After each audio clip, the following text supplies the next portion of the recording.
প্রিয় দর্শক, আসসালামু আলাইকুম। কথা বলতে চাই ইরান এবং ইসরায়েল যুদ্ধ নিয়ে। এই যুদ্ধের ফলাফল কি হবে সেটা মোটামুটি আমরা জেনে গিয়েছি। হ্যাঁ, এই যুদ্ধটা কিন্তু খুব তাড়াতাড়ি সম্ভবত বন্ধ হয়ে যাচ্ছে, ভারত পাকিস্তান যুদ্ধের মতো। তবে এই যুদ্ধের ফলাফল যেটা সেটা কিন্তু এসে গিয়েছে। ইসরায়েল ইরানের যে সামরিক স্থাপনা এবং তাদের পারমাণবিক প্ল্যান্ট যে আছে সেখানে হামলা চালিয়েছে, এবং এই হামলায় মোট 8 জন নিউক্লিয়ার বিজ্ঞানী নিহত হয়েছেন এবং তাদের সেনা প্রধান নিহত হয়েছে। দেখুন, মানে কত বড় নিষ্ঠুর নির্মম হামলা, এইভাবে একটা হামলা হয়েছে। এবং ইরানের আসলেই কি বলবো, ইরানের আসলেই অবস্থাটা এরকম যে বছরের পর বছর ধরে তাদের সেনা প্রধান, তাদের ব্রিগেড প্রধান, তাদের বিভিন্ন বাহিনীর প্রধান এবং বড় বড় কর্মকর্তা, পরমাণু তাদেরকে খুন করা হচ্ছে একের পর এক। ইসরায়েলিরা এবং মোসাদের সহযোগিতা এই কাজটা করতেছে। কিভাবে হচ্ছে? ইরানে বর্তমান জনগণের মধ্যে মোসাদের চর রয়েছে, মোসাদের গুপ্তচর রয়েছে। যেমন বাংলাদেশে রয়ের এজেন্ট রয়েছে ভারতের, ঠিক ইরানে ওই রকম মোসাদের বেতনভুক্ত কর্মচারী রয়েছেন, তারা বিভিন্ন ক্ষেত্রে কাজ করেন। এরা মূলত সহযোগিতা করেন, যেহেতু গাদ্দার এরা, মুসলমানদের মধ্যে একটা অংশ আছে গাদ্দার, তারা এই কাজটা করে থাকেন। এর ফলে কি হয়েছে, ইরান কিন্তু আস্তে আস্তে দুর্বল হয়ে গিয়েছে। আর ইরান এখন পর্যন্ত পারমাণবিক শক্তিধর হতে পারেনি। যদি হতে পারত তাহলে তারা এই হামলাটা হতো না। ইরান এর আগে যেমন সিরিয়া ইরানের হাতছাড়া হয়ে গেছে, জর্ডান ইরানের এখন ওইভাবে নিয়ন্ত্রণ নাই, হিজবুল্লাহ দুর্বল হয়ে গেছে। এই সুযোগে ইরান যেহেতু ওইভাবে প্রতিবাদ করতে পারবে না, ওইভাবে অ্যাকশন নিতে পারবে না, সেই জন্য তাদের উপর এরকম জুলুম বা নির্যাতন চালানো হয়েছে। কাগজে কলমে অনেক মিডিয়া দেখাবে যে হ্যাঁ ইরান জিতে যাচ্ছে, পাবলিক পপুলার যে নিউজটা যেটা দেখতে চাই সেরকম নিউজ হবে। বাস্তবতা কিন্তু ভিন্ন। ইরানের অবস্থা, অর্থনৈতিক অবস্থা কিন্তু খুব বেশি যে ভালো তা না। ওইখানে বিপ্লবী যে সরকার আছে, বিপ্লবের পরে যে সরকার গঠন হয়েছে, এইখানে যারা বিপ্লবে অংশ নিয়েছিল তাদের বাচ্চারা, তাদের ভাই যারা শহীদ হয়েছে, তাদের ভাই, তাদের পরিবারের সদস্য বিভিন্ন কোটার মাধ্যমে এমন একটা কোটাই সমাজ ব্যবস্থা করা হয়েছে যেটার কারণে ইরানে ওইভাবে ডেভেলপ করতে পারে নাই। তারপর যতটুকু করেছে, মধ্যপ্রদেশে দেখুন ইরানের আশেপাশে যেসব দেশগুলো আছে সবই উন্নত। ইরানে কিন্তু গৃহযুদ্ধ নেই, কিন্তু ইরানের অর্থনীতি কেন খারাপ? এখানে কিন্তু করাপশন একটা বড় ফ্যাক্ট হয়ে দাঁড়িয়েছে। এখানে মিডিয়ার স্বাধীনতা নাই, নারীদের যে স্বাধীনতা, ফুললি স্বাধীনতা, ফ্রিডম যেটা, সেটা নাই। এবং অনেকগুলো সমস্যা আছে তাদের মধ্যে। তারা বর্তমান ওয়ার্ল্ডের সাথে যে বিজনেস এবং আমেরিকার নিষেধাজ্ঞা আছে, তারপরে ইরান একটু কোণঠাসা অবস্থায় রয়েছে। এবং তাদের বহু কমান্ডার এবং সর্বশেষ রাইসি যিনি ছিলেন প্রেসিডেন্ট, তিনি নিহত হলেন। বিভিন্নভাবে ইরান কিন্তু খুবই কোণঠাসা অবস্থায় রয়েছে। এর আগে ইরান অনেক প্রক্সি যুদ্ধ করেছেন, ইরাকে করেছেন, সিরিয়াতে যুদ্ধ করেছেন এবং লেবাননে করেছেন। সেই প্রক্সি যুদ্ধ কিন্তু এখন অনেকটাই স্তীমিত হয়ে আসছে।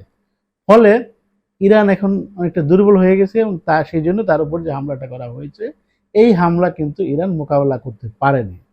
পক্ষান্তরে ইরান যে হামলা চালাচ্ছে তাতে তাদের সাময়িক স্থাপনা এবং পাবলিক প্লেসে হামলা হচ্ছে। এই পর্যন্ত দেখা যাচ্ছে যে 14 জন মানুষ নিহত হয়েছে ইসরায়েলে। এছাড়া ইরান কিন্তু এর মাঝেই 150 মানুষ নিহত হয়েছেন। সো এই যুদ্ধে ইরান যে পিছিয়ে পড়েছে সেটা বোঝা যাচ্ছে। তবে যুদ্ধ যদি চালু থাকে, যুদ্ধ যদি চালিয়ে যায়, তাহলে যেমন রাশিয়া ইউক্রেন যুদ্ধ যেভাবে চলছে সেইভাবে, মানে কোনোভাবেই ইরানকে শেষ করে দিতে পারবে বিষয়টা এরকম না। কারণ ইরানের সভ্যতা কিন্তু 3500 বছর আগেকার। ইরান একটা সময় রোমান সভ্যতা ছিল এবং পারস্য সভ্যতা ছিল। সেই পারস্য সভ্যতার হেরিটেজ যে আছে, সেই রাষ্ট্রটা অত সহজে শেষ হয়ে যাবে এরকম না। হ্যাঁ, এইবার হয়তো দুর্বল করে ফেলেছে তারা, যে তাদের নিউক্লিয়ার যে প্রজেক্ট সেটা হয়তো একটু ব্যাহত হবে, কিন্তু ইরান ঠিকই ঘুরে দাঁড়াবে। আর এই হামলাটা হবে এই পর্যন্ত, যেই পর্যন্ত না ইসরায়েল হামলা করে যাবে, যেই পর্যন্ত ইরানের যে স্থাপনা, নিউক্লিয়ার পাওয়ার প্ল্যান্টগুলো আছে, যেগুলো গবেষণার আছে, সেখানে ব্যাপক ক্ষতি সাধন করবে, যাতে ইরান অন্তত 1 দশকের মধ্যে ঘুরে দাঁড়াতে না পারে। তবে মজার বিষয় হচ্ছে ইরানের মানুষ খুব পরিশ্রমী এবং ব্যবসা বান্ধব। তারা বিজনেস করতে পারে, সারা পৃথিবীতে ঘুরে ব্যবসা করে। সেই কারণে ইরান কিন্তু ঘুরে দাঁড়াবে এবং তাদের যে বিপ্লবের শক্তি এবং সামাজিক যে বৈষম্যগুলো আছে সেগুলো নিশ্চয়ই এই যুদ্ধের পর ইরান যেহেতু বড় একটা হোঁচট খেলো কিছুটা হলেও চেঞ্জ হবে এবং ইরান মধ্যপ্রাচ্যে আবারও পৃথিবীতে একটা বড় শক্তি হিসেবে দাঁড়াবে এবং চেষ্টা করবে ইরান তারা যেন নিউক্লিয়ার পাওয়ার অর্জন করতে পারে সেই চেষ্টাটা মরিয়া হয়ে চাইবে। কারণ ইরানের এই ৩,৫০০ বছর সভ্যতা, সেই সভ্যতা কিন্তু তারা ছেড়ে দিবে না। আর ইসরায়েলের যে অবস্থা, ইসরায়েল হামাস এই ইসরায়েল গাজায় যে কাজটা করেছে সেই কাজটা করার ফলে তারা কিন্তু ইতিমধ্যেই পরাজিত হয়ে গেছে এবং পাশ্চাত্য পশ্চিমা বিশ্ব ইতিমধ্যেই পরাজিত হয়েছে। ইসরায়েল মূলত হচ্ছে আমেরিকা এবং পশ্চিমা বিশ্বের এটা হচ্ছে একটা গ্যারিসন, তাদের একটা ক্যান্টনমেন্ট। এবং ইসরায়েল একটা বিপদে পড়ে গেল। ইসরায়েলের প্রধানমন্ত্রী সরকার ইউরোপ থেকে বিভিন্ন দেশ থেকে তাদের যে নাগরিকরা রয়েছে তাদেরকে নিয়ে এসে এখানে বলেছে যে এখানে তোমরা জাস্ট ইউরোপের মতো একটা জায়গায় মধ্যপ্রাচ্যে থাকবা, নিজের ভূমিতে থাকবা, পূর্ণ ভূমিতে থাকবে। এটা যেহেতু ওই ইহুদিদেরও পূর্ণভূমি, সেই ক্ষেত্রে ধর্মীয় আবেগটা কাজ করে তাদের এখানে নিয়ে এসেছে।